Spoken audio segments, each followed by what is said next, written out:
Hello friends, welcome to VSP unity. ఇంతకుముందు వీడియోలో చెప్పినట్టుగా విఎస్పి యూనిటీతో కొలాబరేట్ అయ్యే మీ విశ్వం కంప్యూటర్కి సంబంధించిన వీడియోస్ అనేవి పోస్ట్ చేయడం జరుగుతుంది. ఈరోజు ఈ వీడియోలో టాపిక్ వచ్చేసి ఈ బ్యాంకింగ్ అండ్ మొబైల్ కామర్స్. చెప్పాను కదండి, మీకు క్వశ్చన్స్ వస్తే ఎక్స్ప్లెయిన్ ద బిలో అని చెప్పేసి ఈ బ్యాంకింగ్, ఈ అడ్వర్టైజింగ్, ఈ మార్కెటింగ్, మొబైల్ కామర్స్ లేదా ఈ లెర్నింగ్, ఈ షాపింగ్ అనేవి మీకు డైరెక్ట్గా అడిగే క్వశ్చన్స్. సో ఈ బ్యాంకింగ్ గురించి మనం ఈ వీడియోలో తెలుసుకుంటాం. సో ఈ బ్యాంకింగ్ అనేది ఏంటి అంటే ఇంటర్నెట్ని బేస్ చేసుకొని బ్యాంకింగ్ ప్రాసెసెస్ అన్నిటిని కూడా మీరు చేయగలిగితే దాన్ని ఈ బ్యాంకింగ్ అంటారు.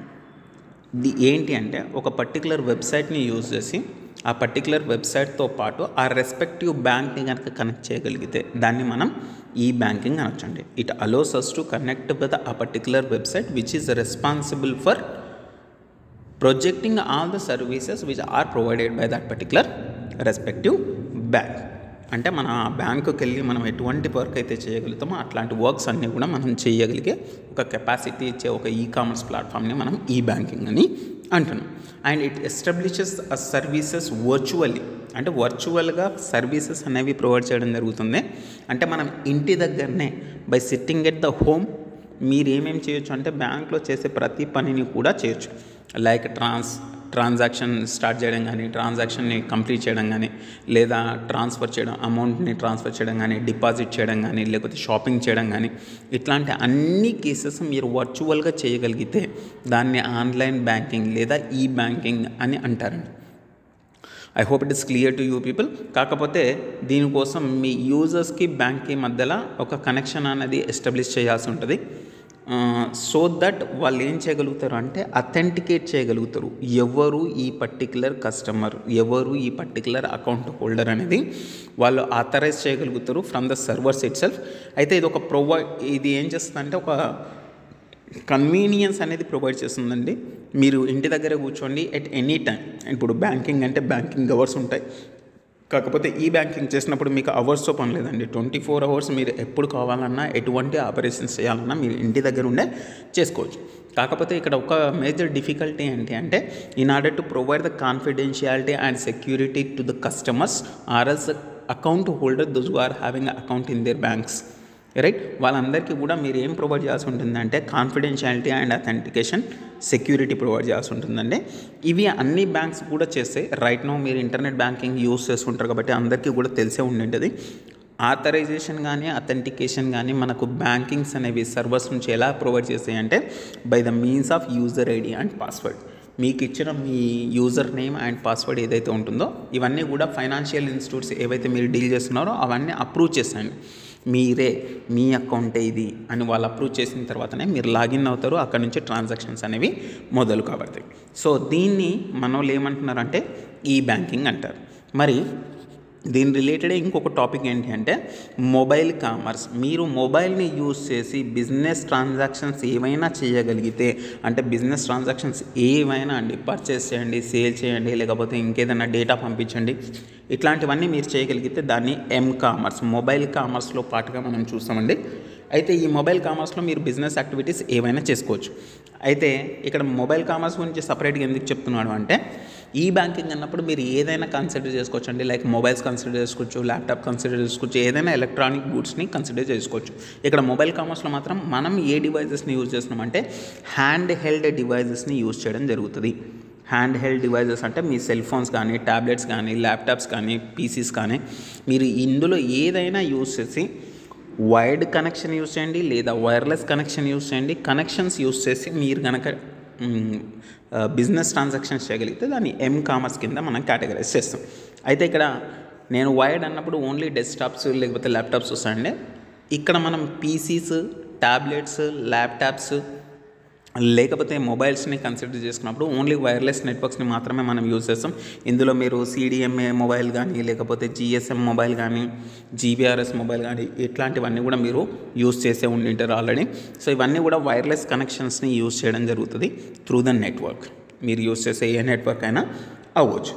అయితే ఇవన్నీ బ్యాటరీ ఆపరేటెడ్ ఉంటాయి కాబట్టి, అంటే మీరు బ్యాటరీని యూజ్ చేస్తాం కదండి మన మొబైల్స్లో. సో ట్యాబ్లెట్లో కానీ ల్యాప్టాప్స్లో కానీ మనం బ్యాటరీస్ని యూజ్ చేస్తాం. అక్కడ లిమిటెడ్ టైం ఉంటుంది అండ్ స్మాల్ ప్రాసెసెస్ ఉంటాయి, రెజల్యూషన్ అనేది తక్కువ ఉంటుంది. ఇవన్నీ ప్రాబ్లమ్స్ అని చెప్పొచ్చు అండి. మనం మొబైల్ వాడినప్పుడు డేటా ట్రాన్స్ఫర్ అయ్యేటప్పుడు లో బ్యాండ్విడ్త్లో, అంటే అంత హై స్పీడ్ ట్రాన్స్ఫర్ అనేది జరగదు మన మొబైల్స్లో. ఇవన్నీ డిసడ్వాంటేజ్ కింద నేను డిస్కస్ చేయొచ్చండి మొబైల్ కామర్స్లో. కానీ ఓవర్ ద డిసడ్వాంటేజెస్ మనకు చాలా వరకు అడ్వాంటేజెస్ ఉన్నాయి కాబట్టి వీటిని డిఫరెంట్ సెక్టార్స్లో మనం యూజ్ చేయడం జరుగుతుంది మొబైల్ కామర్స్ని. అవి ఏంటి అంటే లొకేషన్ బేస్డ్ సర్వీసెస్ అండి.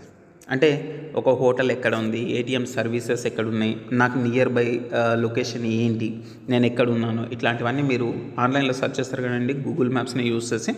సో అవన్నీ కూడా లొకేషన్ బేస్డ్ సర్వీసెస్ అన్నమాట. ఇది చాలా వరకు మీకు చాలా బిజినెసెస్ కూడా దీని మీదనే బేస్ అయ్యి రన్ అవుతున్నాయండి. లైక్ ఓలా, ఉబెర్, జొమాటో, ఇవన్నీ కూడా ఏం చేస్తున్నాయంటే లొకేషన్స్ని బేస్ చేసుకొని రన్ అయ్యే అప్లికేషన్స్ అండి. సో ఇవన్నీ ఎలా నడుస్తున్నాయంటే because of the mobile commerce, right. And banking and financial services ఇంతకుముందే మనం డిస్కస్ చేసుకున్నాం. ఈ బ్యాంకింగ్ అని చెప్పేసి మొబైల్ బ్యాంకింగ్ కూడా అవైలబుల్ ఉంటుంది. అంటే మీరు మొబైల్ని యూజ్ చేసే ట్రాన్సాక్షన్స్ అన్నీ కూడా చేయొచ్చు, అమౌంట్ని ట్రాన్స్ఫర్ చేయొచ్చు, ఎలక్ట్రికల్ పేమెంట్ని చేయొచ్చు, అండ్ ఎలక్ట్రికల్ బిల్ని పేమెంట్ చేయొచ్చు, ఏదన్నా మీ మంత్లీ పేమెంట్స్ ఏమున్నా అవి కూడా చేయొచ్చు. ఇట్లాంటివన్నీ కూడా బ్యాంకింగ్ అండ్ ఫైనాన్షియల్ సర్వీసెస్ కిందకి వస్తాయి. అడ్వర్టైజ్మెంట్ ఓవర్ ద మొబైల్ చూడండి, చాలా చాలా చాలా ఇంపాక్ట్ ఉండే ఒక అడ్వర్టైజ్మెంట్ ఏంటి అంటే అడ్వర్టైజ్మెంట్ ఆన్ మొబైల్. బికాస్ ఈ మొబైల్ డేటాలో మనకు కస్టమర్కి సంబంధించిన ఏజ్ ఉంటుంది, నేమ్ ఉంటుంది, అండ్ వాళ్ళు ఇష్టపడే గేమ్స్ ఉంటాయి, లొకేషన్స్ ఉంటాయి. సో బేస్డ్ ఆన్ దట్ ఆయనకి ఏం నీడ్ ఉంది, ఆయన దేంట్లో ఇంట్రెస్టెడ్ ఉన్నాడు అనేవి మనకు తెలుస్తాయి. కాబట్టి ఈ ఇన్ఫర్మేషన్ అంతా ఎవరైతే బిజినెస్ అడ్వర్టైజ్మెంట్ చేయాలనుకుంటున్నారో వాళ్ళందరికీ చాలా ఇంపార్టెంట్ అండి. Based on the category, based on the age, based on all these information they can advertise their projects. అంటే టార్గెట్ చేయగలుగుతారు అన్నమాట. ఈ పర్టికులర్ కస్టమర్కి ఇది నీడ్ ఉండొచ్చు అనే ఒక ఇన్ఫర్మేషన్ వాళ్ళు రాగలుగుతారు. ఒక సక్సెస్ఫుల్ బిజినెస్ని రన్ చేయగలుగుతారు అని చెప్పొచ్చు through your advertisement on mobile. And then next one entertainment అండి. ఈ రోజుల్లో మనం మొబైల్ వదిలేసి ఒక గంటన్నర కూడా ఉండలేకపోతాం బికాజ్ ఆఫ్ యువర్ ఎంటర్టైన్మెంట్. అంటే ఖచ్చితంగా ఖాళీగా కూర్చున్నామంటే ఏదో ఒక ఎంటర్టైన్మెంట్ని మనం ఓపెన్ చేస్తుంటాం through different kind of applications like WhatsApp, Facebook, Instagram అనే చాలా మనకు వీడియో గేమ్స్ ఉంటాయి, ఆడియో గేమ్స్ ఉంటాయి, అండ్ 3D గేమ్స్, మూవీస్ని డౌన్లోడ్ చేస్తాం. ఇవన్నీ కూడా మీ మొబైల్ కామర్స్లో ఒక పార్టేనండి. మీరు ఆన్లైన్ ప్లాట్ఫామ్స్ అన్నీ యూజ్ చేస్తున్నారు కదా ఇప్పుడు, అమెజాన్ అని, నెట్ఫ్లిక్స్ అని, ప్రైమ్స్ అని, ఇవన్నీ కూడా ఎంటర్టైన్మెంట్ ఈ కామర్స్ ప్లాట్ఫామ్స్ అండి. అయితే ఇది మనం మొబైల్ని యూజ్ చేస్తున్నాం కాబట్టి మొబైల్ కామర్స్లో ఒక పార్ట్ లాగా చదువుతూ ఉన్నాము. మీకు అడగొచ్చు అండి అప్లికేషన్స్ ఆఫ్ మొబైల్ కామర్స్ అడగొచ్చు, లేదా మొబైల్ కామర్స్ డెఫినేషన్ అడగొచ్చు, ఈ బ్యాంకింగ్ అడగొచ్చు. ఇక్కడ మనం పైన డిస్కస్ చేసుకున్న ఏ పాయింట్స్ అన్నా మీరు మెన్షన్ చేయండి. అన్ని పాయింట్స్ని మెన్షన్ చేస్తే మంచి మార్క్స్ వస్తాయి.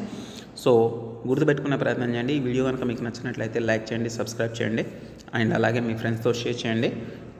తెలుగులో చెప్పడానికి ఒకటే కారణం అండి, మీకు టాపిక్ తెలిస్తే మీరు ఓవర్గా రాయగలుగుతారు అన్నదే ఒక మోటో.